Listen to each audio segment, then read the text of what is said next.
आपके पास इस्लामिक क्रिया भी बहुत सारी आती हैं। ताकतवर कौन है? मुस्लिम लोग भी ये जो क्रियाएं करते हैं, उनके भी इस्माइल खान थे जो लास्ट में उन्हें जोगी का खिताब मिला और उन्होंने भी माँ कामाख्या की तपस्या की थी। तो सनातन तो श्रेष्ठ है, सनातन सबसे बड़ा है और सनातन में हर चीज क्रिया की काट है। ये जो 15 मिनट में वशीकरण कराए, 10 मिनट में किसी भी कन्या को पाए, ये एक सच्चाई है। 99.9% इसी धर्म से आते हैं। ये भगवान है क्या जो 15 मिनट में कर देंगे? इनको सही मायने में ये नहीं पता कि कौन सी पूजा में कैसे समिधा जो है हवन में लगाई जाती है। एक बाबा है, हरियाणा में है, का नाम सुना ही होगा। अभी वो कूलर चल रहे हैं उनके आसपास। ये है फरीब की सबसे बड़ी अय्याश का। मेरा उनके किसी अन्यायी से मुलाकात हुई जो उनके समर्थक ने बोले जी ऐसा है कि हमारे गुरु जी इस दुनिया में ना भगवान भोले हैं, ना विष्णु है, ना ब्रह्मा है, कुछ नहीं है, कोई देवता नहीं है, सिर्फ कबीर जी हुए हैं और उनके अवतार हमारे वो बाबा जी हैं।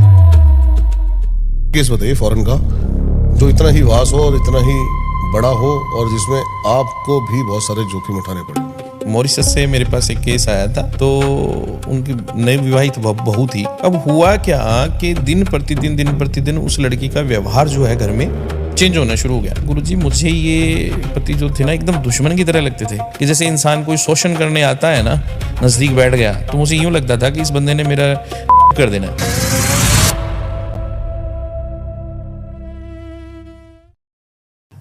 आपको क्यों लगता है ये जो जितने भी लोग हैं, ये आप कह रहे हो विद्या दिखा रहे हैं, फेक है? क्या पता असली हो? देखिए ऐसा है, मैं ये नहीं कहता कि सब गलत हैं, पर कुछ चीज़ें अब सोशल पे आप देखोगे ना कि आपको मिलेंगे, कोई गुड़िया घुमा रहा है, कोई नींबू से कुछ लाल निकाल रहा है, खून मान लीजिए, या फिर कोई माइक गिरा रहा है, कोई कहता है मैं अभी यहीं पे ही 1.5 फुटिया बुला रहा हूँ। मुझे इन लोगों की एक चीज़ नहीं समझ में आती कि अगर आप तांत्रिक हैं तो फिर आपको परीक्षा देने की स्टूडियो पे जरूरत क्या है? पहले तो ये बताइए। अगर आप में शक्ति है तो फिर आप स्वयं जो आपके पास भगत आएंगे उनको खुद ही वो प्रचार कर देंगे, बता देंगे, और फिर जहाँ आप में शक्ति होती है उसका प्रदर्शन करने की ज़रूरत कहाँ है? ये चीज़ें मुझे नहीं समझ में आती, क्योंकि अगर आपने 1.5 फुटिया बुलाया है तो उसको उसने सिर्फ माइक ही हिलाना है या आपको गुदगुदी करके चला जाएगा? वो कोई बचपन का फ्रेंड है आपका, है? तो ये जो चीज़ें है ना मुझे बड़ी आउट लगती है, मैं देख के बड़ा हैरान रहता हूँ। फिर लोग, मेरे पास बहुत सारे लोग आते हैं, वो कहते हैं जी वो एड्रेस नहीं देते, वो मिलते नहीं हैं। फिर अगर आप में शक्ति है, आप तंत्र क्रियाएं कर सकते हैं या वैदिक कार्य भी करते हैं मान लीजिए, तो आप मिलते क्यों नहीं हैं? अपना एड्रेस दीजिए, बुलाइए। मैंने पिछले पॉडकास्ट में भी दीपक जी आपको कहा था कि मेरे पास, मैं कहता हूँ तंत्र से डरना नहीं है। अगर किसी को तंत्र जो है ठीक करवाना है या तंत्र करवाना है किसी पे, तो आप करवा सकते हैं, उसमें बैठ सकते हैं। मैं 99 पॉइंट श्योरिटी के साथ कहता हूँ कि कुछ नहीं होने दूंगा। -1 पॉइंट रहता है, वो भी किसी दिन जैसे अमावस्या के दिन, पूर्णमासी के दिन जो है विशेष ये चीज़ें जो एक्टिव रहती हैं। कुछ समय होता है इन चीज़ों का, जैसे रात्रि काल में जो समय होता है 12 से 2:30 वाला, वो दोपहर का जो समय होता है, लगभग लोगों को लेकिन मैं बैठाता हूँ। मेरे पास दूर दूर से लोग आते हैं। अभी पिछले हफ्ते ही मेरे पास आए थे सज्जन थे, उनको काफ़ी परेशानी थी, तो वो मेरे पास दुबई से चल के आए थे, तो मैंने उनका भी किया। मेरे पास बेंगलोर से चल के आए थे। अभी नेक्स्ट वीक में फिर मेरी मंगलवार वाले दिन फिर मैंने क्रियाएं करनी है। तो ये चीज़ें क्या है कि मैं ये कहता हूँ कि इनसे घबराने और डरने की ज़रूरत नहीं है। पर देखने को क्या मिलता है कि जो आजकल कोई भी प्लेटफॉर्म पे चले जाइए आप सोशल के, वहाँ ऐसी चीज़ें देखने को मिलती हैं और कुछ लोगों के साथ गलत भी हो जाता है, धोखा भी हो जाता है, तो उसकी वजह से लोगों का विश्वास टूटते जा रहा है। ये बिल्कुल सही कह रहे हैं। बाकी आपको सच ये कहूँगा कि सनातन में बहुत शक्ति है। तंत्र क्रिया भी सनातन से ही जुड़ी हुई है, क्योंकि भगवान शिव की भक्ति करेंगे, महाकाल की, भैरव साधनाएं करेंगे, काली साधना करेंगे, काली माँ की पूजा, तारापीठ कर लो, माँ कामाख्या कर लो, चामुंडा कर लो, तो है तो सब सनातन का हिस्सा। तो सनातन में बहुत सारी शक्तियाँ हैं अगर हम विश्वास के साथ कोई क्रियाएं। क्या सिर्फ हमारे तांत्रिक ही लूट मचा रहे हैं, आपको ऐसा लगता है? नहीं, जो मौलवी हैं, हाँ, ये जो तंत्र कर रहे हैं, हाँ, और जो बाकी चीजें हैं, क्या ये, मैं हर बार कहता हूँ, खैर मैं लगेगा किसी को, अगर कोई प्रोग्राम देखेगा तो उनको ये लगेगा कि शायद गुरुजी कट रहे हैं हिंदू, ऐसा नहीं है। तंत्र क्रियाएं जो ये मुस्लिम जो करते हैं ना, मौलवी जो करते हैं, ये कुछ क्या है कि थोड़ा दया भाव नहीं रखते, जहाँ तक मैंने देखा है। क्योंकि मेरे पास कई ऐसे केसेस आए हैं जो मैंने देखे हैं। जैसे मान लीजिए, ये नहीं कि ऐसे बुरा करने वाले लोग इन्हीं के पास आते हैं, हमारे पास भी आते हैं, मैं किसी को बुरा नहीं कहूँगा, मेरे पास भी आते हैं, पर मैं उनको मना कर देता हूँ। जैसे मान लो अभी कुछ दिन पहले की बात, तकरीबन 3 महीने हम पीछे जाएँ, जनवरी की बात थी, तो उस समय मेरे पास एक केस आया। तो एक सगे ही परिवार के सदस्य ने, यानी उनके घर की बुआ ही जो थी लड़की की, वो उस पर करवाना चाहती थी। लड़की की उम्र सारी कोई 13-14 साल थी। अच्छा। तो 13-14 साल का बच्चा किसी का बुरा नहीं कर सकता है ना, मेरा मानना ये है। तो हुआ क्या कि अब वो करवाने, उनका जो कोई घरेलू डिस्ट्रीब्यूट होगा भाभी के साथ ननद का, dispute होगा कोई। तो उसके बच्चे पे कराने आ गए। पैसे के लिए बोले, गुरुजी बोलिए कितने पैसे चाहिए। मैंने कहा भाई मैं पैसे वाला काम नहीं करता हूँ, बात यह है कि ये चीज़ मुझे सही नहीं लग रही। कहीं ना कहीं अगर मैं आपका काम करूँगा तो पाप का भागी मैं भी तो हूँगा, दोष मुझे भी तो लगेगा, तो मैं ये चीज़ें नहीं करता। अब वही चीज़ क्या होती है कि अगर वो किसी मुस्लिम क्रियाएं करने वाले व्यक्ति के पास चले जाते हैं, तो उसने भाई पैसे मांगने और कर देना है काम। बहुत सारे मैंने देखे हैं, एक्सपीरियंस है मेरा काफ़ी पुराना, कि ऐसे ऐसे लोगों के मैंने, क्योंकि मैं क्रियाएं ठीक भी करता हूँ ना, तो वो फिर पिछले पॉडकास्ट में मैंने आपको बताया था कि ये आत्माएं जैसे वश में करके फिर काम करते हैं, तो उनसे क्या होता है, नेगेटिव प्रभाव ज़्यादा आता है, तो वो चीज़ें बहुत ज़्यादा गलत हो जाती हैं। अभी आपने बताया कि आप कुछ धाम की स्थापना करने वाले हैं, क्या है वो धाम की स्थापना और क्या है वो उसके अंदर? धाम की स्थापना तो देखिए ऐसा है कि मैं ये कहना चाहूँगा कि आने वाले कुछ समय में, जैसे अभी लोगों का विश्वास टूट चुका है काम के प्रति, तंत्र क्रियाओं के प्रति, वैदिक पूजाओं के प्रति, या मान लीजिए ब्राह्मण तांत्रिकों के प्रति लोगों का धीरे क्यों टूटा है विश्वास? वो विश्वास वही कारण है, धोखा। कारण वही है, क्योंकि अगर इंसान आया, काम उसका नहीं हुआ, तो बार बार वो परेशान हो जाता है, तो उसको वो सही दिशा की ओर नहीं जाता है। फिर रही बात क्या है कि कुछ लोगों को तो यही नहीं पता होता कि जो हमने काम करवाया है, सामान क्या लेके आए और वर्क कहाँ हुआ है। तो एक इंसान को आंखों देखा हाल रहता है, पारदर्शिता में जो काम होता है। इसीलिए मेरा जो इरादा चल रहा है, अभी मैंने आश्रम पहले मेरा बना हुआ है, कार्यालय जहाँ मैं काम करता हूँ, पर एक कार्यालय हम ऐसा बनाने जा रहे हैं जो जिसमें दूर से, जैसे अभी मैंने बताया आपको कि दुबई से भी आए, बेंगलोर से भी आए, ऐसे मेरे पास हर जगह से आते रहते हैं ना, तो उन लोगों को रुकने की भी जो है, ठहरने की व्यवस्था दी जाए। साथ में अगर मान लीजिए रात्रि में कोई पूजा है काली साधना की, तो वो वहाँ रह सकते हैं। मेरी जो शिष्य हैं वो रहेंगे और मैं भी वहाँ रहूँगा। तो किसी का जो मेरे हाथ के द्वारा काम होता है मैं कराऊँगा, बाकी शिष्य कराएंगे। तो वो अगर एक दिन उनका लगेगा या 2 दिन लगेंगे, कई बार कई भोर की पूजाएं होती हैं, सुबह की जो पूजाएं होती है, ब्रह्म मुहूर्त में जो पूजा होती है, तो उसमें फिर उनको विराजमान करना है, तो फिर वो वहीं स्टे कर सकते हैं। तो ऐसी व्यवस्था कर रहे हैं कि वो आपके पास रहकर, ठहर कर, जिसमें हम हर प्रकार का कार्य करेंगे। उसमें क्या है कि जैसे तंत्र साधना का भी जो हिस्सा बनाया जाएगा, साथ ही साथ वैदिक का भी। जैसे किसी को भी कोई भी प्रकार की पूजाएं करनी हो, चाहे काल दोष की हो, चाहे मंगलिक जो पूजा है, मंगल दोष की है वो है, गणमूल पूजा है, वैदिक कोई भी पूजा, जैसे नवग्रह पूजा। आप बहुत छोटी क्रियाओं के नाम बता रहे हैं। हाँ, ये तो सारी जो है वो हम क्या करेंगे कि उसका एक पार्ट अलग बनेगा। तंत्र क्रिया में जैसे काली साधना है, अघोरी विद्याएं जो होती हैं, उसकी जो विधियां हैं तंत्र काली साधना की, वो अलग है, वो पार्ट उनका अलग बनाएंगे। नाम उसका माँ कामाख्या शक्तिपीठ ही रखा जाएगा, जो तंत्र क्रिया, क्योंकि हाँ, तंत्र क्रिया का पार्ट जो है अलग बनाएंगे। उनको एक जगह नहीं है, उनमें 2 हिस्सों में बांट दिया जाएगा। तो तंत्र क्रिया वाले जो व्यक्ति हैं, जब मान लीजिए ये नहीं है कि वैदिक कराने वाला और तंत्र क्रिया वाला एक ही स्थान पे रुके, क्योंकि उसका नेगेटिव दोनों को नुकसान करने का होता है। पॉजिटिव और नेगेटिव मिल जाए तो फिर दिक्कत होने का। तो हम क्या करेंगे कि उनको डिवाइड कर देंगे, भाई आज जिसकी तंत्र है उसको उसी को बुलाएंगे, जिसकी वैदिक है उसको बुलाएंगे। तो ये चीज़ें है आगे का जो सोचा है। अभी आपने बड़ा हंस के बोला 1.5 फुटिया है लोगों के पास, लिलीपुट है, इन चीज़ों को आप ऐसे कंसिडर नहीं करते हो? देखिए, नहीं, 1.5 फुटिया होता है, कच्चे कलवे को ही 1.5 फुटिया बोलते हैं। असल में होता क्या है कि कुछ तांत्रिक लोग कहते हैं कच्चा कलवा अलग है, 1.5 फुटिया अलग है। नहीं, ये मैं बताता हूँ आपको। यही चीज़ लोगों को समझनी होगी। ये सवाल जो आपने किया, ये मेरे पास आते हैं ऐसे सवाल, क्योंकि जिन कस्टमरों के साथ ऐसा होता है। 1.5 फुटिया कच्चे कलवे एक बच्चा की आत्मा होती है।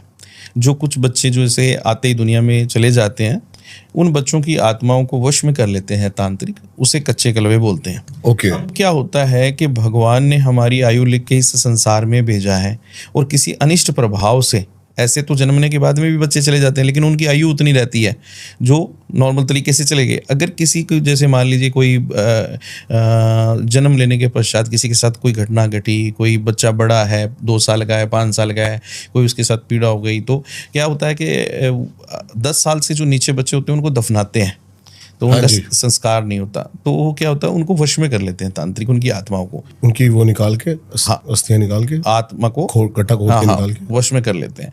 अब वो होता क्या है कि उसको वश में करने के बाद में अब जैसे जैसे उम्र बढ़ती है वैसे शरीर तो बढ़ता ही है ना, लेकिन वो अपने बंधन में ऐसा बांध देते हैं कि उसकी शक्तियां बढ़ती हैं, वो 1.5 फुट से ऊपर नहीं बढ़ता, यानी उसका आकार बच्चे वाला रहता है। जैसे मान लीजिए अभी की उनकी आयु 80 वर्ष लिखी हुई है, एक एग्जाम्पल है, और बच्चे की जो मृत्यु हुई है 7-8 वर्ष में, जो 7-8 वर्ष का जो बच्चा है वो जिसकी हाइट नहीं होती है, 3 वर्ष का मान लीजिए खत्म हुआ है, 2 वर्ष का खत्म हुआ है, तो उसकी वो क्या करते हैं कि उसकी हाइट बांध देते हैं कि वो उसकी शक्ति जो है वो बढ़े, पर उसके शरीर का आकार जो होना चाहिए, जो देखने में जो चीज़ है, शरीर तो होता ही नहीं है, एक आकार होता है, तो वो वैसा जो आकार जैसे हमारा देह बढ़ती है वैसे आकार उसका बढ़ता नहीं है, तो वो इसलिए 1.5 फुटिया उसको कहा जाता है कि उसको वहाँ बंधन में बांध दिया जाता है, तो वो फिर नहीं बढ़ता, उसी से फिर काम करवाते हैं लोग। कई लोग ये भी कहते हैं कि पैसों का हेर फेर, ट्रांसफर इधर से उधर करा ये चीज़ भी मैंने बहुत सारी जगह सुनी है, पर मैं सोचता हूँ कि फिर तो ये हवाला का जो काम करते हैं या कोई बैंक ट्रांसफ़र का काम करते हैं, ये तो सारे काम फिर बंद ही हो जाए, फिर तो 1.5 फुटिया जी काम कर लेंगे ये सारी चीज़ें। सोचने वाली बात तो ये है कि अगर मान लीजिए पैसे का ही है, लेन देन ही है, वो तो मैंने देखा 1-2 पॉडकास्ट में मैंने सुना भी है कि जी 1.5 फुटिया पैसे का लेन देन करता है, तो लेन देन करता है, मान लीजिए आपका कोई शत्रु है या आपके कोई पैसे खा के बैठा है, तो आप तो भेज के उसकी तिजोरी में तो पड़े ही होंगे, नहीं होंगे तो उसके अकाउंट में होंगे, वहाँ से निकलवा लो। ऐसा नहीं होता है, ये चीज़ें ऐसे नहीं वर्क करती है, ये एक तरीका है। 1.5 फुटिया नुकसान कर सकता है उसको पैसे का, जो जिस व्यक्ति ने मान लीजिए आपके साथ धोखाधड़ी की, रुपए का किया या करोड़ का किया है ना, तो आप उससे उसका नुकसान करवा सकते हो, उसका भी उतना ही नुकसान होगा जितना आपका हुआ है, उस इंसान ने किया है। इस तरह वर्क करते हैं ये काम, और जो ये भी एक आत्मा ही रहती है, इसको सिर्फ वश में करके करते क्या लोग हैं कि उस पर काम करवाते हैं भाई, जैसा ऐसे वो उसके वश में हो जाता है। बस आपने देखा ही होगा बहुत सारी चीज़ों में, पहले वो एक कुछ चिराग मिल जाता है, वो घसे तो उसमें से जिन निकल आता है, ये जिन वाली चीज़ें ही होती हैं। ये आत्मा जो होती है एक वश में कर ली जाती है, वश में करके इनसे काम करवाया जाता है, बस वो कर सकते हैं। बाकी ये पैसे यहाँ से उठा के वहाँ कैसे रख सकता है? अगर कोई ऐसा कोई तांत्रिक कहता है तो मैं कहता हूँ मुझसे मिले और करवा। बहुत काम है, बहुत काम है। फिर जरूरत ही नहीं है, बैंक बंद हो जाएंगे, सारे बैंक ही बंद हो जाएंगे। सही है। फिर तो ये ट्रांसफर वाला सारा काम ही खत्म हो जाएगा, लोग क्यों व्यापार करेंगे, उसी करवा लेंगे सारा कुछ। लोगों के लॉकर भी सेफ नहीं रहेंगे। फिर तो हमारे ये देखिए, हमारा कोई नूर हीरा जो है इंग्लैंड वाले ले गए, वहीं से उठवा देते हैं उसको भेज के।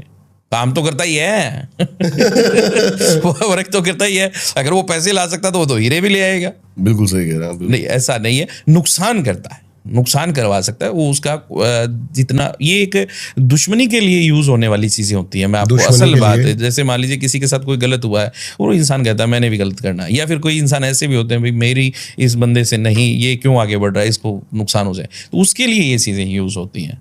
नुकसान करवा देते हैं। हाँ, नुकसान 100% होता है, किसी भी प्रकार का नुकसान हो सकता है। ये तो जैसे मान लीजिए कोई हम लोग, आपने देखा ही होगा बहुत सारी जगह ऐसी होती हैं, हर स्टेट में मैंने देखा लगभग, वहाँ एक्सीडेंट जानबूझ के होते हैं, लोग बचते नहीं हैं, तो वो क्या है, वो कुछ जगह होती हैं, वो ये ऐसी चीज़ें, आत्माएं जो होती हैं वहाँ रहती हैं और उनकी वजह से वो नुकसान होते रहते हैं। अभी कैसे कैसे केस आ रहे हैं आपके पास? हाँ, ये बहुत सारे प्रकार के। अभी मेरे पास एक पीछे ही आया है यहाँ पे अपना इंग्लैंड का था, बाहर से, फॉरेन से। हाँ, लंदन से था केस आया। तो वो क्या था कि यहाँ अपना लड़का था, वहीं रहते पूरी फैमिली काफ़ी दिनों से, और वो अपना परिवार छोड़ करके और एक लड़की, मुस्लिम लड़की थी, उसके साथ रहने लग गया। तो परिवार जो था वो भगवान को मानने वाला था बहुत ज़्यादा।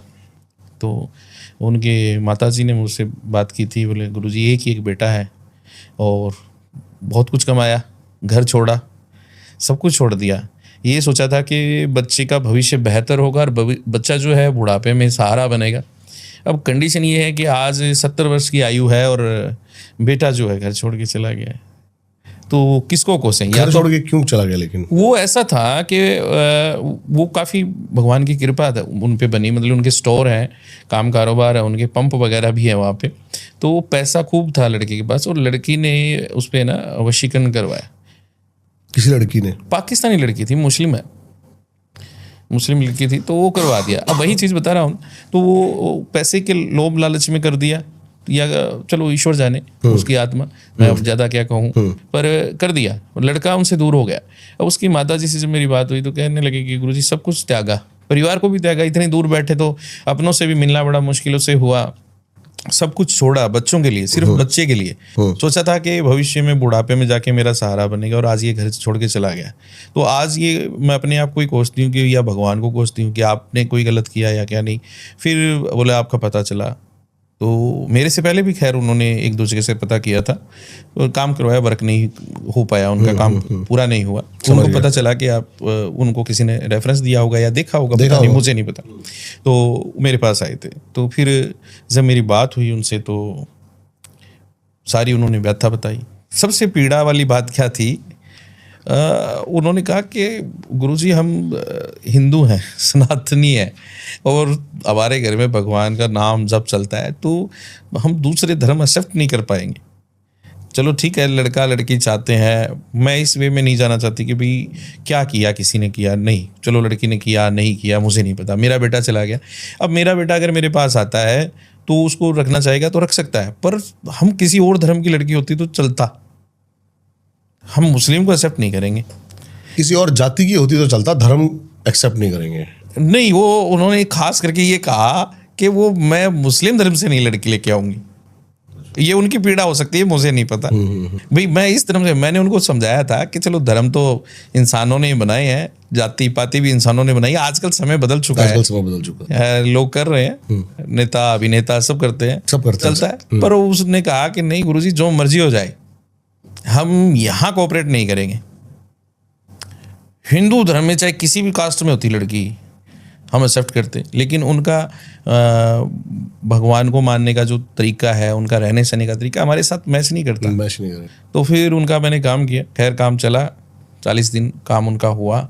आज उनका बेटा उनके घर है, छोड़ के आ गया, लेकिन वो वहाँ से क्या क्या किया क्रियाओं में, क्या क्या किया आपने? क्रिया में जो तंत्र क्रियाएं उन्होंने की थी, वशीकरण किया था, तो उसके लिए मैंने तारापीठ जाके साधना की। आपको जाना पड़ा तारापीठ? जी जी, कलकत्ता से आगे, क्योंकि कई बार क्या होता है कि जो स्थान जिस चीज़ के लिए बना होता है वहीं जाना चाहिए, तो मैं स्पेशली वहाँ गया था और तारापीठ उनकी क्रियाएं हुई, और फिर जाके वो ठीक हुआ, काम चला एकदम। हाँ, अब उनका वो हो गया, वो लिविंग में रह रहे थे, शादी नहीं हुई थी, तो वो छोड़ के। फैशन चल रहा है आजकल ना? हाँ, ये बहुत ट्रेंड चल रहा है, ये तो बहुत ही ज़्यादा हो गया है, मतलब लड़का लड़के के साथ, लड़की लड़कियों के साथ, ये बहुत ज़्यादा। इससे लड़का लड़कों के साथ, लड़का लड़के के साथ, लड़की लड़की के साथ, ये बड़ी पीड़ा चल रही है, ये बड़ा ऐसे केसेस भी बहुत आते हैं, बड़ी दुख की बात है। आप तो अलग विजडम के बंदे हो थोड़े, क्योंकि साधारण व्यक्ति एक अलग मानसिकता का होता है, एक स्पिरिचुअल अध्यात्म व्यक्ति एक अलग मानसिकता होता है। क्या है ये, रोग है, लत है, आदत है, या क्रिया है कोई? नहीं, ये मैं आपको बताऊंगा, ये एक लत है। कई लोगों को ये लत लग जाती है, वो फिर लत आदत बन जाती है। होता क्या है, अगर ये मान लीजिए ऐसे 100 इंसान हैं, तो 20 को तो ये लत और आदत होती है, पर 80% लोगों के साथ नाजायज होते हैं। कैसे? यानी कुछ क्रियाएं करके, कुछ काम करके, और ये जो इस चीज में आ गया, उसका वंशज खत्म हो गया, उसका खानदान खत्म हो, उसका वंश तो चलेगा ही नहीं भाई। संतान कहाँ से पैदा करेंगे? अगर लड़की लड़की के साथ है, लड़का लड़के के साथ है, तो वो संतान कहाँ से? वो तो अडॉप्ट कर सकते हैं। बिल्कुल सही। जो जिसने अडॉप्ट किया तो वो वंश खत्म हो गया, उनका वंश तो चला ही नहीं ना। तो इसलिए होता क्या है कि ये जो चीज़ें हैं ना, ये करते लोग हैं कि भाई इनका वंशज खत्म हो जाए। वंशज ये नहीं है कि किसी को मारने से या मारण क्रिया करने से हो जाता है वंश खत्म, ऐसी चीज़ें करने से भी हो जाता है वंश खत्म। सही कह रहे हैं आप। सब कुछ परिवार ही खत्म हो जाता है, परिवार ही खत्म हो जाता है, लत लग जाती है, हाँ, बुद्धि भ्रष्ट हो जाती है लोगों की। जी जी जी, बिल्कुल सही कह रहे हैं आप। क्रिया है ये कोई? क्या समाधान है इसका तंत्र में? समाधान है इसका, क्यों नहीं है, इसका समाधान है। इसके अंदर विधि हमें करनी पड़ती है, और इसमें भीषम साधनाएं होती हैं। अब भीषम साधना कोई किसी को पता ही नहीं है। भीष्म जी तो जो थे गंगा पुत्र थे। हाँ, उन्हीं की साधना होती है या फिर भीष्म साधना यानी कि प्रचंड साधना होती है? प्रचंड साधना होती क्या बात है। तो भीष्म जी के ने भी ऐसा प्रण लिया था। मतलब वर्णन है उनका कि मैं संतान पैदा नहीं करूंगा। अपने पिताजी शांतनु जी को उन्होंने मैं हमेशा सनातन, मैं हमेशा सिर्फ और सिर्फ हस्तिनापुर की गद्दी, हस्तिनापुर की सेवा करूंगा, यानी मैं गद्दी पे विराजमान नहीं हूँ। उनके माताजी ने हट कर लिया था इसलिए। तो चित्र विचित्र उनके जो भाई थे उनके लिए उनकी माताजी ने हट किया था। तो अब उन्होंने अब कई चीज़ों में वर्णन जो है कुछ मान लो पुराने जो समय की बातें कहें या गुरुजी वगैरह बताते थे, तो उन्होंने अपनी इंद्री का ही त्याग कर दिया था। जो संतान उत्पन्न कहाँ से होगी, इच्छाएं जागृत नहीं होती थी भीष्म जी ने। हाँ, तो उन्होंने तप किया था। तो ये सारी चीज़ें उनको भी हम भीष्म जी की जो तप की हुई जो चीज़ें थी जिन्होंने उन्होंने ज्ञान लिया, परशुराम जी उनके गुरु थे, तो जो विधि थी वो विधियां भी हम इसमें यूज़ करते हैं। इसके साथ साथ ही हम करते क्या है, अर्धनारीश्वर की इसमें सबसे ज़्यादा पूजा करते हैं। अर्धनारीश्वर भगवान शिव, आदिशक्ति, क्योंकि दोनों का जो रूप है ना आधा आधा, जैसे किन्नर बताया गया है इनको, है ना। तो वो साधना, ये जो चीज़ें हो रही है ना जो एक दूसरे के साथ है, वो वही चीज़ आ जाती है, उसी से मिलता जुलता हिस्सा पार्ट है ये। क्या बात है। तो वो हम क्या करते हैं कि अर्धनारीश्वर की शक्ति के माध्यम से इन चीज़ों की काट करते हैं, वरना ये होती नहीं है। इसका फिर इलाज बड़ा मुश्किल हो जाता है। और जिनके साथ ये बीतता है ना, उन परिवारों पे बहुत गहरा असर जाता है इस चीज़ का, बहुत गहरा असर जाता है। मतलब इंसान अंदर ही अंदर टूट जाता है, ख़त्म हो जाता है। गहरी पीड़ा है, क्योंकि किसी को चोट लग गई तो वो बता सकता है यार मुझे ये बीमारी है या मुझे चोट लग गई है। ऐसी ही बीमारियां बता भी नहीं सकते व्यक्ति। सही कह रहे हैं आप, ये तो बात बिल्कुल। और जिनके ऊपर गुजरती है वही जानते हैं इन बातों को। हाँ, सच्चाई है। आपने पिछली बार भी बताया था कि सनातन और इस्लाम भी, आपके पास इस्लामिक क्रिया भी बहुत सारी आती हैं। ताकतवर कौन है आपकी नज़र में? मेरा सवाल रहता है ये एक आध्यात्मिक मैं एक बात कहूँगा आपको, ताकतवर सनातन धर्म ही है। और अगर मुस्लिम लोग भी ये जो क्रियाएं करते हैं, मैंने पिछले पॉडकास्ट में भी बताया था कि उनके भी इस्माइल खान थे जो लास्ट में उन्हें जोगी का खिताब मिला, और उन्होंने भी माँ कामाख्या की तपस्या की थी, वो भी वहीं गए थे। तो सनातन तो श्रेष्ठ है, सनातन सबसे बड़ा है। और सनातन में हर चीज़ क्रिया की काट है। बहुत सारे लोग हैं जो ये जाते हैं, जो मौलवी करते हैं काम ऐसा, जो दुकानें भी कई मैंने देखी, ऑफिस भी करके बैठे हैं, ऑनलाइन भी मिलते हैं, तो लोग उनके पास जाते हैं। मैं कहता हूँ जाने की आवश्यकता ही नहीं है। सनातन में इतना कुछ है जिसकी कोई हद नहीं है। और सनातन तो बहुत अपर लेवल की चीज़ है ना। ये जो 15 मिनट में वशीकरण कराए, 10 मिनट में किसी भी कन्या को पाए, आप ये बोर्ड देखते हैं लगे हुए? हाँ, मैं देखता हूँ। ये सारे बाबा हाँ 99.9% इसी धर्म से आते हैं। बिल्कुल सही बात है, ये एक सच्चाई है। इनमें से कई लोग तो वो हैं कि जो 90 के दशक से पहले जिनका जन्म हुआ है वो गांव में, तो उन्होंने देखा होगा कि गांव में ना बाजीगर आते थे, जो कोई भालू को लेके, कोई बंदर को लेके, और वो एक खेल दिखाते थे वहां पे बैठ कर। सही कह रहे हैं। वो आज के समय नहीं आया, वो बंद हो गए ना। हाँ, वो यही है। वो यही बैठे हैं, यही लोग हैं। वो मतलब 100 आदमियों के बीच में लोहे का गोला खा गए। देखा होगा आपने, है ना? हाँ, देखा होगा। वो लगता था, सही कह रहे हो आप। और 5-5, 6-6 दिन का है ना, वो लगता था इनका कहीं किसी भी ग्राउंड में, है ना। मैं छोटा था, मेरे को याद है, ये लोहे के गोले खा गए। हाँ, तो मैं वही बता रहा हूँ कि वो जिन्होंने देखा उनको पता है। तो अब आजकल वो गांव में थोड़ी आते हैं, वो यही लोग हैं। वो वन विभाग वालों ने वैसे भी, मैं सही मायने में आपको बताऊंगा दीपक जी, 15 मिनट में बाजार से सामान नहीं आता। ये भगवान है क्या जो 15 मिनट में कर देंगे? सही मायने में बहुत सारे जो तांत्रिक मैं देख रहा हूँ अभी पॉडकास्टों में, रील्स में, यूट्यूब पर, इंस्टाग्राम पे इतने सारे लोग आ रहे हैं, इनको सही मायने में ये नहीं पता कि कौन सी पूजा में कैसे समिधा जो है हवन में लगाई जाती है। मारण क्रिया की जो समिधा होती है वो और तरीके से लगाई जाती है, जो वैदिक होती है वो और तरीके से लगाई जाती है। वशीकरण में समिधा रखना ही नहीं आएगा, मैं गारंटी देता हूँ। समझा नहीं मैं। लकड़ी जो कहते हैं हवन समिधा जो है, वो जचाना लकड़ी, हाँ जचाना जो है, हवन कुंड जो होता है उसमें हम लकड़ियां डालते हैं, तो उसमें कैसे वो रखी जाएंगी। वो यार सही बात है, मैंने भी वो उनमें रखने का ही जो है तरीका है। इन चीजों में वो पता ही नहीं है लोगों को। सही कह रहे हैं आप। अब मैंने एक पॉडकास्ट देखा, मैं बड़ा हंसा। उन्होंने बुलाया तो 1.5 फुटिया और उच्चारण कर रहे हैं भगवान विष्णु के मंत्र, भगवान विष्णु ये बड़ी अद्भुत चीज है। मैं बड़ा हैरान रहा, अरे आप बुला रहे हो प्रेत को। आपकी राय क्या है इस चीज के बारे में कि भगवान विष्णु के मंत्र जाप और प्रेत से चप्पल कितनी लगेगी इनके? ये सोचने वाली बात है, लगता है आपको? मुझे, मैं हैरान हूं खुद। अरे यार आप ठीक है, आपने सीखा नहीं सीखा, मुझे उससे, मैं उस वे में नहीं जाना चाहता, पर आप कर क्या रहे हो? आप बदनाम कर रहे हो, सनातन को बदनाम कर रहे हो। भगवान विष्णु, भगवान जो हरि विष्णु है, जो श्रेष्ठ बताए गए हैं देवताओं में, सर्वे शास्त्र भई गीता, सर्वे देव भयो हरि, सर्वे तीर्थो भई गंगा, आप जाने सो सुख संप्रदार, माता जाने सो पिता। मतलब सब शास्त्रों में सबसे बड़ी गीता बताई गई है, सब देवों में सबसे बड़े देव हरि विष्णु भगवान बताए गए हैं, सब तीर्थों में सबसे बड़ी गंगा है, माता जाने सो पिता, आप जाने सो सुख संप्रदा। यानी पिता स्वयं नहीं बता सकता कि इस बेटे का बाप मैं हूं क्या, वो तो माता बताती है। और जिसको चोट लग जाती है तो भाई भी कहता है अरे भाई इंजेक्शन लगवा ले, पट्टी करा ले, दवाई ले ले, लेकिन उसकी पीड़ा तो जिसको लगी है उसको महसूस है। तो बात कहने का मतलब ये है, जो हरि विष्णु आप उनका नाम लेके प्रेत को बुला रहे हो, आपको यही नहीं पता है कि आप क्या उच्चारण करोगे। आप काली का उच्चारण करते तो शायद मुझे समझ में आ जाती, मुझे भैरव का आप मंत्र उच्चारण करते तो मुझे समझ में आ जाती। और फिर आ रहा है तो गेट खुल रहा है, अरे वो गेट खोलने और बंद करने के लिए क्या डोर कीपर लगा हुआ है आपका? क्या है ये? कुछ नहीं। मैं इन चीज़ों को नहीं मानता, ये चीज़ें गलत हैं। विधियां होती हैं, लोग डराते हैं तंत्र में ये हो जाएगा, वो जाएगा, कुछ नहीं होता। बैठ सकते हो, करवाओ, अपने आंखों के सामने कराओ। एक चीज़ मुझे आजकल और देखने को मिली है, मेरी भी कुछ रील्स जो हैं लोग ना आगे वो बूस्ट कर देते हैं, कुछ लगा देते हैं। तो मैं ये कहूँगा, जो क्या बूस्ट समझा नहीं आप इसको खुल के मैं ये बताऊंगा आपको कि जैसे इंस्टाग्राम वगैरह पे, सोशल मीडिया पे, अब मेरा भी जैसे ये आपके चैनल के माध्यम से मान लो और भी मैंने किए हैं काफ़ी शो, तो वहाँ से वीडियो उठा लेते हैं। फेक जो लोग बैठे हैं वो क्या करेंगे कि मेरी वीडियो पे अपना नंबर लगा देंगे, गुरुजी से काम कराएंगे या हम ही गुरुजी बोल रहे हैं। तो मैं कहूंगा कि ऐसे लोगों से सावधान रहें। अगर आपको कोई पीड़ा परेशानी है तो पहले वीडियो कॉल करें, देखें कि मैं ही हूं क्या।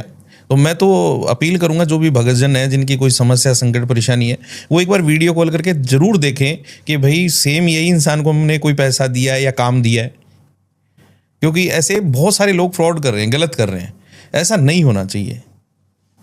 बिल्कुल सही, अपना सही नाम नहीं बताते, अपनी सही शक्ल नहीं दिखाते, अपना एड्रेस नहीं देते, ऊपर से ऐसी जो चीज़ें मैंने अभी आपको बताई हैं, क्या क्या कर रहे हैं, भटकाओ। हाँ, इसी असल में सही मायने में इंसान को समझ नहीं आती कि मैं कहाँ जाऊँ। मेरे पास बहुत सारे ऐसे लोग आते हैं तो वो कहते हैं कि गुरुजी जाए कहाँ पता नहीं। अभी कुछ दिन पहले ही मेरी मुलाकात चंडीगढ़ में हुई, बहुत अच्छे वहाँ के राजनेता हैं। तो मेरी उनसे बातचीत हुई, तो बैठे रहे हम लोग, कोई किसी काम के विषय में मिले तो बात करने लगे। तो जब बात करने लगे तो उन्होंने मुझे कहा कि गुरुजी मेरी कुंडली देखो आप। मैंने उनकी कुंडली देखी तो कुंडली जो है फटी हुई थी। मैंने कहा आप है ना पहले तो कुंडली फटी हुई थी, किस्मत फटी हुई थी। कुंडली फटी तो मतलब किस्मत फटी। तो वो कुंडली हमारा जीवन है, वो कुंडली हमारा जीवन है, तो उस पर जीवन चलता है। तो मैंने पहले शब्द में ये आपको नई बनानी पड़ेगी। तो बोले गुरुजी आप बना दो। मैं बोले मैं बना दूंगा लेकिन 15 दिन का समय लगेगा। बोले वो कैसे? भाई मेरा आज भी ये मानना है कि जो हमारे हाथ से बनती है ना कुंडली, उसका कहना क्या है।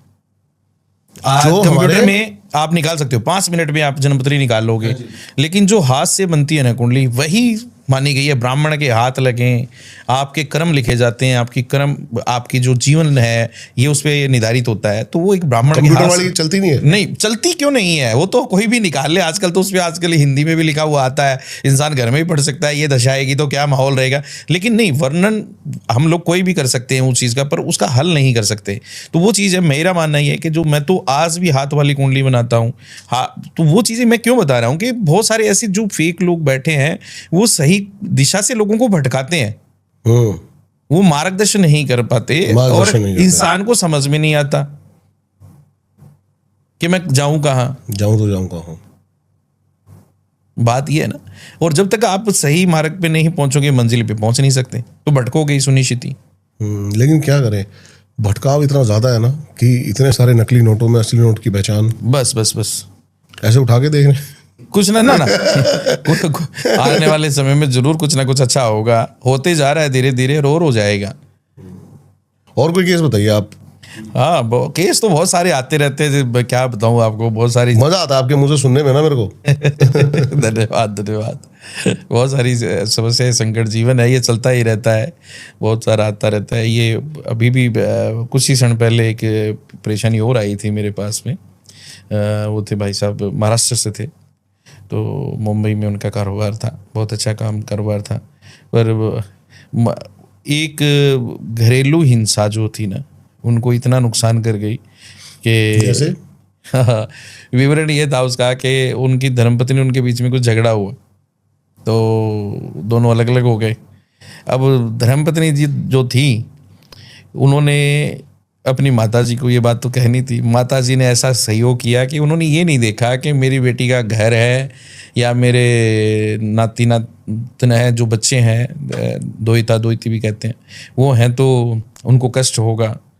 उन्होंने उनके ऊपर, मतलब बेटी तो आ गई घर, बच्चों को वहाँ छोड़ा। ऐसा कार्य वशीकरण वाला क्रिया भाई किया तो उन्होंने था अच्छे के लिए कि भाई तो ये मेरी बेटी के वश में हो जाए, हाँ जी, तो जो मर्जी है। अब हुआ क्या, ये चीज़ें मैं इसलिए बता रहा हूँ कि उल्टा भी बढ़ जाता है। तो वो उल्टा इफेक्ट ये हुआ कि वो बंदे का बेचारे का काम कारोबार सब अस्त व्यस्त हो गया, परेशान हो गया, दुखी हो गया। फिर वो मेरे पास आए, मैंने उनको जब ये सारी बात बताई ना कि आपके निजी, आपकी तो धर्मपत्नी नहीं करवा रखा हो, कहते गुरुजी ऐसा हो सकता है। मैंने कहा सच ऐसा हो सकता है, ऐसा ही हुआ है, हो सकता नहीं, ऐसा हुआ है, ऐसा हुआ है। फिर उन्होंने जब इलाज उलूज किया तो सासू माँ का भी पता चला। जब सासू माँ का पता चला तो फिर बड़े हताश दुखी हुए, बोले करो गुरुजी ठीक किया। लास्ट में ये हालत हुई कि काम तो चलो उनका चला 2.5-3 महीने, पर स्थिति कुछ बेहतर हो गई आगे से। और जब वो धर्मपत्नी घर पे आई तो वो जब प्यार बनेगा तो सारी चीज़ें बता ही देंगी। फिर उसने सारी बात बताई, भाई आपने मुझे निकाला, मुझे दुख हुआ, मैंने माताजी को बोला और माताजी हमने फला फला व्यक्ति से काम करवाया और ये हमने कर दिया था, पता चला कि नहीं चला। और फिर उसने फोन किया, बोले मुझे अब ठीक है। जिंदगी भर के लिए खटास डालने के लिए काफी नहीं रही। बड़ी दिक्कतमयी बात है, बहुत ही दुखद और दिक्कतमयी बात। जैसा आपने बताया कि आप के पास कोई आए और मिल के ये सारी क्रिया करवा ले, बिल्कुल, है ना। लेकिन आपने बताया इंग्लैंड से, लंदन से, उतनी ही फास्ट होती है क्रियाएं। क्रियाएं सारी एक ही है ना, सौरमंडल तो एक ही है, ग्रह हमारे एक ही हैं, सब पृथ्वी पे विराजमान है, तो सारी चीज़ें जो हैं वो वैसे ही वर्क करती हैं, क्योंकि हवा जो है वो एक जैसी चलती है हमारी। हवा को आप कहीं भी नहीं रोक सकते, शीशे के महल में भी बैठे हों तो हवा वहाँ भी पहुँचेगी। तो ये क्रियाएं तो सब हवा में ही चलती हैं, तो वो असर करती हैं। साथ ही साथ मैं तो उन लोगों को भी विराजमान करता हूँ पूजा में, जो मतलब ये नहीं है कि इंग्लैंड से है, अमेरिका से भी है, यूरोपियन देश से भी है, अरब कंट्रियों से भी है, मतलब हर जगह से मेरे पास फ़ोन कॉल्स आते हैं। तो मैं उनको ये कहता हूँ, ये नहीं है कि आपने वर्क मुझसे शुरू कराया और मैंने ये कह दिया कि जी ठीक है मैं कर दूंगा, वर्क हो गया है बस, ठीक है आपने पैसे भेजे काम हो गया, या मान लीजिए आपने मुझे कहा और काम हो गया, है ना। तो ऐसा नहीं है। आप देखो, पहले आपको विराजमान करूंगा वीडियो कॉल पे, आप आओ, आप देखो, आपको पता चले जो चीज़ आपने, मेरा एक ही कहना है कि पारदर्शिता में काम होने चाहिए, हर चीज़ पारदर्शिता में होनी चाहिए। जो व्यक्ति आपके पास आता है उसे पता तो चले। और कोई केस बताइए फॉरेन का जो इतना ही वास हो और इतना ही बड़ा हो और जिसमें आपको भी बहुत सारे जोखिम उठाने पड़े हों। हाँ, वो ऐसा था कि एक केस रहा मेरे पास, फिर एक अभी कुछ दिनों पहले ही आया था, आपने नाम सुना होगा, मॉरिशस का नाम सुना होगा। हाँ। मॉरिशस से मेरे पास एक केस आया था। तो उनके ये हालत रही कि जैसे उनकी नई विवाहित बहू थी, तो उसके ना ये एक बड़ी लोगों को समझने की बात है, और मैं कहूँगा कि इस बात पे गौर फरमाए सभी। उनके अंडरगारमेंट्स जो थे वो गायब हो गए। अच्छा। तो नवविवाहित बहू थी, तो उसके अंडरगारमेंट्स जो है वो गायब हो गए। अब हुआ क्या कि दिन प्रतिदिन उस लड़की का व्यवहार जो है घर में चेंज होना शुरू हो गया, जबकि वो लड़की उनके पारिवारिक रिश्ते में थी। ये नहीं कि कोई अनजान लड़की से उन्होंने रिश्ता किया था। और वो मतलब बड़े परेशान रहने लगे। तो उनको भी मेरे बारे में पता चला, तो उन्होंने बताया, बोले गुरुजी ऐसी ऐसी बात है। फिर मैंने लड़के से बात की। वही इसका मैं समझ सकता हूँ कि सास के साथ वैसे भी व्यवहार इंसान का नहीं पैचअप करता, कई बार दूर रहा व्यक्ति और नजदीक रहने से क्रिया है, लता है। नहीं, मैं वही बता रहा हूँ। तो वो घरेलू तो चलो हो जाता है ना, प्रत्येक घर में भी चलता है, सास बहू का हो जाता है थोड़ा बहुत। तो भाई इकट्ठे बर्तन रहेंगे तो एक दूसरे के साथ लगेंगे, आवाजें आएंगी, सही बात है। तो वो तो है नॉर्मल चीजें। मैंने कहा तुम्हारे साथ क्या व्यवहार है? तो उसने कहा कि गुरुजी शादी के तकरीबन कोई महीने सवा महीने के बाद में यह हालत रही कि धीरे धीरे ये, एक तो शादी होती है, इंसान अपनी लाइफ को एंजॉय करता है, साथ में रहते हैं, बैठते हैं, उठते हैं, और एक इंसान को रहता है कि मेरा पति मुझसे दूर ना जाए। बोले मैं जब इसके नज़दीक आता हूँ तो ये मुझे कहती है कि मुझे तुमसे बदबू आती है, तुम्हारे शरीर से ही गंध आती है। मैंने कहा ये बड़ी चिंता वाली बात है, क्या तुम इससे पहली बार मिले? बोले नहीं गुरुजी, हमारा प्रेम प्यार था, रिश्तेदारी में थी, फिर मैंने परिवार को मनाया, फिर शादी हुई है। तो कुछ चीज़ें मैं अभी कैमरे पे क्या बताऊं कि तुम पहले मिल चुके हो? बोले हाँ मिले। कुछ ऐसी चीज़ें अनुभव करने को मिली? कितनी देर का रहा तुम्हारा प्रेम प्यार? तो कहने लगा गुरुजी 3 साल। 3 साल में कितनी बार मिले? बोले सैकड़ों बार। तो सैकड़ों बार में कभी ऐसा आभास हुआ कि कहीं कॉफ़ी पी रहे हैं, कहीं बैठे हैं, तो आपको ऐसे लगा हो कि भाई इसने कहा हो कि मुझे तुमसे बदबू आ रही है, या मैं तुमसे बात नहीं करूँगी, या व्यवहार में? बोले गुरुजी कभी नहीं ऐसा था। अगर ऐसा होता तो शादी क्यों करते? अब हो रहा है लेकिन अब ये महीने के बाद में ऐसा क्या हो गया, मुझे समझ से बाहर है। अब ये बड़ी तकड़ी विडम्बना पीड़ा है ये। इसमें इन्वॉल्व हमारे नज़दीकी होते हैं, मैं इसलिए ये चीज़ बता रहा हूँ। और अंडरगारमेंट्स जो होते हैं इन पे बहुत जल्दी वशीकरण तंत्र क्रियाएं होती हैं, वो भी बिन धोया। अगर कई बार क्या होता है, इंसान कपड़े ऐसे डाल देता है, तो उनके ही किराएदार जो लड़का था उसकी नीयत खोटी हो गई थी, उसने वो कार्य कराया। अब देखो मॉरिशस में मुझे नहीं लगता कि कोई तांत्रिक उनको मिला होगा। वो बंदा वो कपड़े इंडिया कैसे लेके आया, कैसे उसने कहा, वो तो उसका ईश्वर जानता है। पर हालत ये रही कि अब वो लड़की जो मेरे पास तो लास्ट में आए वो बहुत घूमे, तो उसने सारी पीड़ा बताई भाई ये। फिर उसके बाद में होने क्या लगा, उस लड़की के शरीर पे निशान पड़ने लगे, जैसे बिना किसी चोट के, बिना किसी चीज़ के लगे हुए नीले रंग के निशान हो जाए। तो उन्होंने डॉक्टरी इलाज भी करवाया। न्यूरोलॉजिस्ट होते हैं दिमाग के जो है, शायद उनके पास भी लेके गए कि भाई इसका कोई वहम होगा, कोई बीमारी ऐसी हो गई जिससे इसको ऐसे बदबू वगैरह आता है। तो लोग बेचारा करेंगे ही भाई, क्या जब परेशानी है तो इलाज, तो लेके गए, हर जगह घूमे, पर वो उसका इलाज नहीं हो पाया। फिर उसके शरीर पे वो जो निशान पड़ने लगे। फिर मैंने उनसे बातचीत जब की तो फिर मैंने उसको बात की कि यार समस्या कुछ गहरी है, देखते हैं। तो उसके लिए मैंने 2-3 दिन की उनसे समय 2-3 दिन का समय मांगा, कोई विधि की मैंने। तो जब 3 दिन के बाद मुझे देखने को मिला, तो ये जो चीज़ मैंने बताई कि उनके किराएदार ही जो था निकला बीच में, वो लड़का उन्हीं के पास रहता था, तो उसने वो अंडरगारमेंट्स उसके जो है, हाँ, और उसे खुद वो इंडिया आके ही कराया होगा, या पता नहीं कहीं से कराया, मैं इस वे में तो नहीं गया, पर उसने करवा दिया। तो वो इसलिए कि ये जो औरत मेरे साथ गलत हो जाए, ना कि उसका कोई शादी करने का इरादा नहीं था, तुड़ाने का कोई इरादा नहीं था, सिर्फ उसे हासिल करने के लिए। तो वो अपने पति से नफरत करने लग गई लड़की। तो फिर जाके हमने उसको ठीक किया तो काम तो चलो खैर चला 1.5-2 महीने। पर उसके दौरान मेरी जब उस ठीक होने के बाद में उसे गुड़िया से बात हुई, मैंने कहा बेटा आपको ऐसा एहसास क्यों? बोले गुरुजी मुझे ये पति जो थे ना एकदम दुश्मन की तरह लगते थे, कि जैसे इंसान कोई शोषण करने आता है ना, नज़दीक बैठ गया तो मुझे यूँ लगता था कि इस बंदे ने मेरा रेप कर देना है। मतलब बड़ी गहरी बातें उसने मुझे बताई। फिर बोले साथ में गुरुजी मेरे साथ कुछ चीज़ें ऐसी होती थी नाइट में, दिमाग की परिस्थितियां ऐसी बनती चली गई। हाँ, मतलब उसको वो एकदम दुश्मन की तरह उसको ट्रीट करने लगे। फिर करने के बाद में उसका इलाज हुआ, ठीक हुई। वो करने वाला सब दीपक जी ईश्वर है, मनुष्य कुछ नहीं है। जो भोजन ग्रहण करता है, मल का त्याग करता है, वो व्यक्ति भगवान नहीं बन सकता। मैं देखता हूँ बहुत सारे लोग कहते हैं हम ही ईश्वर हैं, फला है, दिखरा है। एक बाबा जी तो ऐसे भी हैं जो कहते हैं कि मैं ही अवतार हूँ। आपने भी सुना देखा होगा, कबीर जी का अवतार हूँ, अभी जेल यात्रा पूरी करके आए हैं। तो प्रेमानंद जी भी कहते हैं। नहीं, प्रेमानंद जी का व्यवहार और काम करने का जो तरीका है वो अलग है। प्रेमानंद जी किसी का उद्धार नहीं करते, वो तो ज्ञान देते हैं कि भाई आप इस पथ पे चलिए। प्रेमानंद जी जो हैं वो किसी को ये नहीं कहते कि आप तंत्र मंत्र कराएं या कोई पूजा पाठ कराएं, वो सनातनी है। लेकिन एक बाबा हैं, कंट्रोवर्सी में चले जाएंगे, हरियाणा में है, तो जी का नाम सुना ही होगा। अभी वो कूलर चल रहे हैं उनके तो आसपास। उनके आसपास कूलर क्या चल रहे हैं, मैंने उनके बारे में सुना। मेरी ना एक बार तकरीबन बहुत देर पहले की बात, अब तो वो शायद जेल यात्रा ही 10-11 साल की करके आए, पता नहीं। उससे पहले मेरी एक बार जेल यात्रा यात्रा होती है तो कठिन यात्रा कहते हैं, तो बड़ी कठिन यात्रा है ये, कठिन मुश्किल हो जाती है। तो वो मेरा उनके किसी अनुयायी से मुलाकात हुई जो उनके समर्थक थे। तो समर्थक से बोला कि बोले जी ऐसा है कि हमारे गुरु जी इस दुनिया में ना भगवान भोले हैं, ना विष्णु है, ना ब्रह्मा है, कुछ नहीं है, कोई देवता नहीं है, सिर्फ कबीर जी हुए हैं और उनके अवतार हमारे वो बाबा जी हैं। मैं बड़ा हैरान, मैंने कहा तभी सुना आपने जी को, क्योंकि मैंने सुना नहीं। नहीं, मैंने सुना नहीं, मैं बता तो रहा हूँ, आज से 15-16 साल पहले की एक्सपीरियंस है मेरा ये। ट्रेन में, वो भी ट्रेन में था मैं, कोई सालासर हनुमान जी राजस्थान में जो है वहाँ पे कोई कर्म करके आ रहा था, तो सालासर के बाद में चूरू स्टेशन है, वहाँ से मैंने वो ट्रेन ली थी, तो उसमें वो लोग मुझसे मिले थे, वो मारवाड़ी राजस्थानी थे, तो मेरी उनसे वो चर्चा हुई, उन्होंने मेरे साथ ऐसा डिबेट की 1 घंटे तक, मैं हैरान रह गया।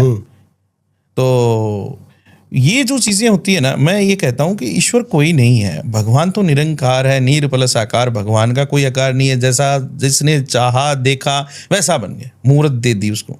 अब किसी ने देखा थोड़ी शिव जी ऐसे थे या रामचंद्र जी ऐसे थे, उन्होंने अपने भाव हैं, मूर्तिकार ने अपने भाव प्रकट किए, बनाए, प्राण प्रतिष्ठा दी, वो है, वो साक्षात ईश्वर हैं। लेकिन एक मनुष्य की ये कहे कि मैं ईश्वर हूँ, या मैं दूध से नहाऊंगा और दूध से नहाऊंगा और उसकी आप खीर खाइए, अरे क्या है ये जी कहते हैं। हाँ, मैंने सुना है इनके बारे में, खैर मैंने देखा नहीं पर मैंने सुना है ये चीजें। तो ये हैरान करने वाली बातें। अरे आप मनुष्य हैं, जो इस पृथ्वी पे माँ के गर्भ से जन्म लेता है उसे मरना एक दिन सुनिश्चित है, वो ना अजर है ना अमर है, वो एक दिन जाएगा, जो जाएगा वो कैसे भगवान बन सकता? आप जो मल का त्याग करते हो, भोजन ग्रहण करते हो और आप कहते हो मैं ईश्वर हूं, नहीं, आपको भगवान ने रास्ते बताए, आप उस पर चलिए।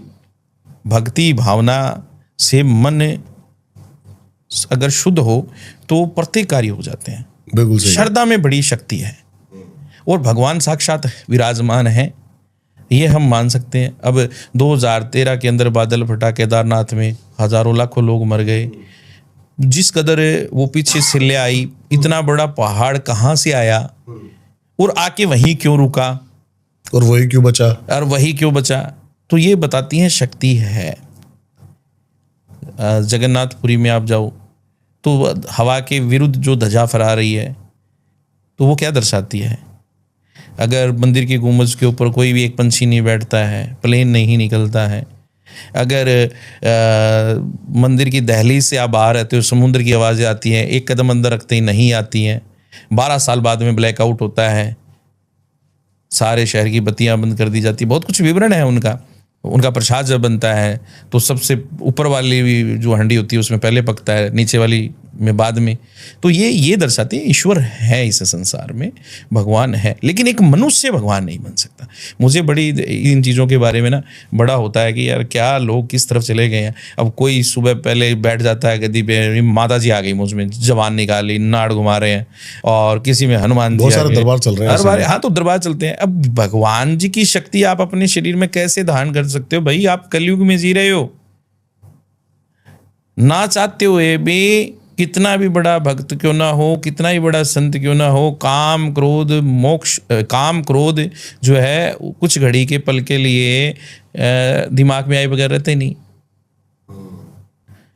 जो इन पे विजय पा लेता वो तो संत हो ही गया। अब इन पे ऐसे हमारे कुछ व्यक्ति हैं जिनका वश नहीं चलता, बहुत सारे केसेस चल रहे लोगों पे। बहुत बढ़िया। किन किन प्रॉब्लम्स से लेकर लोग आपसे मिले, इसके बारे में थोड़ा सा विस्तार में आप बताइए। मुझे किन किन मुख्य प्रॉब्लम? नहीं, मुख्य प्रॉब्लम मैं वही बता रहा हूँ। देखिए मेरे पास बहुत सारे लोग आते हैं, असल में एक तो जो फॉरेंस के केस आते हैं वो बच्चों को लेकर ज़्यादा आ रहे हैं आजकल, कि बच्चे जो हैं माता पिता के कहना मानते नहीं, फ्रीडम ज़्यादा है तो छोड़ जाते हैं। यहाँ जो लोग 20-20, 30-30 साल से अपना परिवार छोड़ के बैठे हैं, उनके साथ बच्चे, जैसे मैंने पहले भी बताया, बच्चे छोड़ के चले गए, फिर वो लोग जो है बहुत ज़्यादा दुखी हैं वहाँ पर। और एक जो क्या है कि ये लोगों के साथ गलत हो रहा है, जैसे कई वशीकरण करा के लड़कियों को यूज़ करके उनको छोड़ देते हैं, उनकी ज़िंदगी ख़राब कर देते हैं। कुछ लड़कों के साथ भी ऐसा हो रहा है, लड़कों को भी यूज़ करके छोड़ दिया जाता है। तो ये चीज़ें भी बहुत सारी आ रही हैं मेरे पास, ऐसे भी केस आते हैं। उसके साथ ही साथ कुछ ये बीमारी जो है, कई लोगों के बेचारों के घाटे आजकल जो है काफ़ी ज़्यादा नुकसान लोगों को चल रहा है। तो ज़्यादातर जो मैं बड़ी लेवल पे अगर कोई बात कहूँ ना, कि फिलहाल जैसे जैसे कलयुग बढ़ रहा है, यहाँ काली शक्तियों की जो है ना चीज़ें ज़्यादा बढ़ रही हैं। यानी ब्लैक मैजिक किसी पे हो गया, मुठ करनी होगी, उच्चाटन हो गई, मारन क्रियाएं हो गई, मतलब तंत्र की सभी समस्या तंत्र जो है ये काफ़ी शुमार पे चल रहा है। तो इससे लोगों को बहुत सारे नुकसान झेलने पड़ रहे हैं और बहुत सारे लोगों को ये पीड़ा परेशानी हो रही है।